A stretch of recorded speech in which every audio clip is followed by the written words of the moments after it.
Bonjour, c'est Yann, bienvenue sur la chaîne des entrepreneurs. Aujourd'hui, nous allons faire un combat de titans des intelligences artificielles. On va prendre Google Bard d'un côté et de l'autre, on va prendre ChatGPT qu'on commence à bien connaître. Et on va s'intéresser au combat de ces deux titans au niveau de l'accessibilité, puisque c'est ça qui va faire la différence. C'est comment est-ce que vous allez accéder à cette technologie de l'intelligence artificielle dans votre vie de tous les jours. Allez, c'est parti, top départ.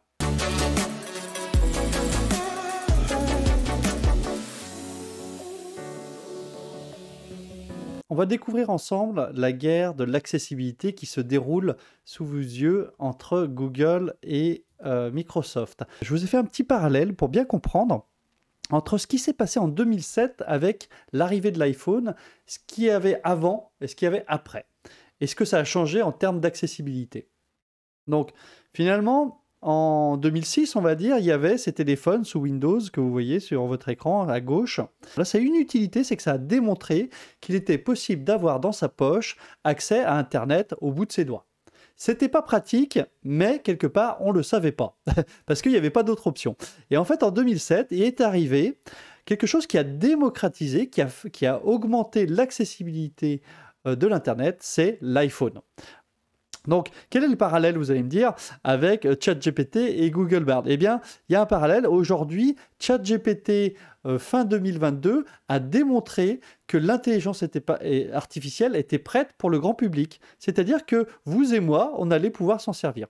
Mais c'était quand même difficilement accessible de la même façon que le téléphone Microsoft de l'époque. Il fallait se loguer, il fallait se connecter et il fallait voir des tutoriaux pour savoir qu'est-ce qu'on allait dire à cette intelligence artificielle. Maintenant, on rentre dans une deuxième phase à la iPhone, c'est-à-dire que le challenge de Google Bard et de Microsoft Bing, qui est en fait ChatGPT intégré chez Microsoft, eh bien, ça va être de rendre ça accessible. On va le voir tout de suite dans les démonstrations qui arrivent. Là, je vous fais un petit tour du propriétaire de Bard rapidement. Donc, on va tout de suite lui poser une petite question. Donc, ça se passe en anglais pour le moment. On lui demande de nous donner des inspirations sur des photos. Vraiment, ce qui est intéressant, déjà de constater sur cette interface, c'est que c'est un copier-coller vulgaire, hein, franchement, de ChatGPT. Alors, il est très bien fait, hein, il n'y a pas de problème, mais il y a même, ça va jusqu'à ce petit bouton qui est placé au même endroit. Donc, au niveau de l'accessibilité, puisque c'est le thème de cette vidéo, ici, voici le petit bouton qui change tout. Alors, déjà, ce qui est intéressant aussi, c'est que Bard, il y a marqué Experiment. Donc, pour Google, c'est vraiment une expérience, il teste. C'est assez différent de ce que Google nous a habitués, puisqu'il fait toujours des bêtas d'habitude. C'est-à-dire, il y avait habitué à Gmail bêta.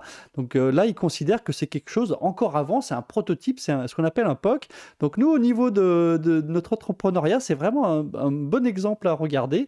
Là, c'est le proof of concept, c'est-à-dire qu'ils essayent de démontrer que leur produit marche.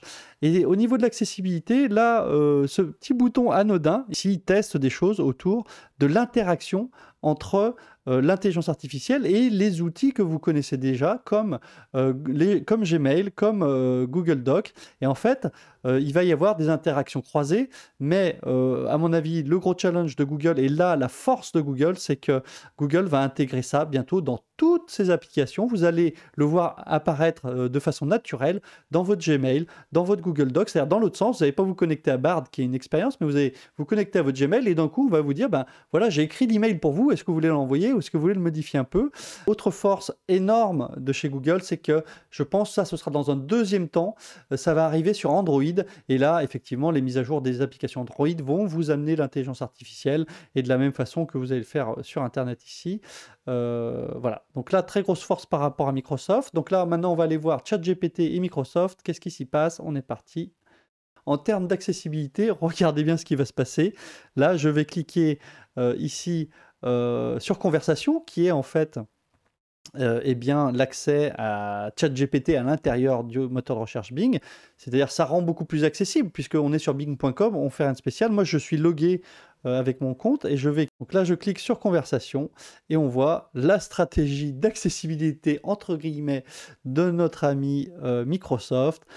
C'est-à-dire que vous devez absolument télécharger Microsoft Edge. Donc là, en termes d'accessibilité, vraiment, je pense qu'on est tous d'accord pour dire que Microsoft, c'est un thumbs down.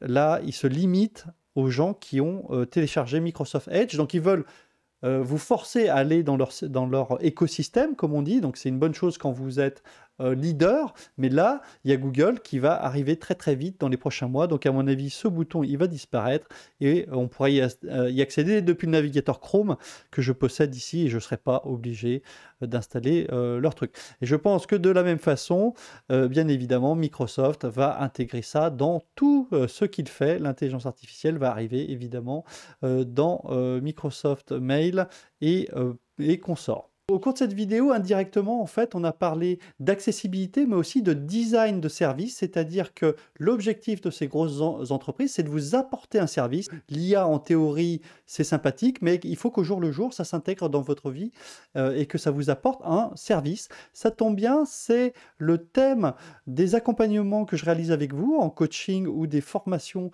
que vous trouverez dans la description. C'est tout ce qui est l'aspect design de service dans le cadre de la création de votre startup. Donc n'hésitez pas à aller jeter un œil. En attendant, je vous dis à bientôt dans la prochaine vidéo. Bye bye!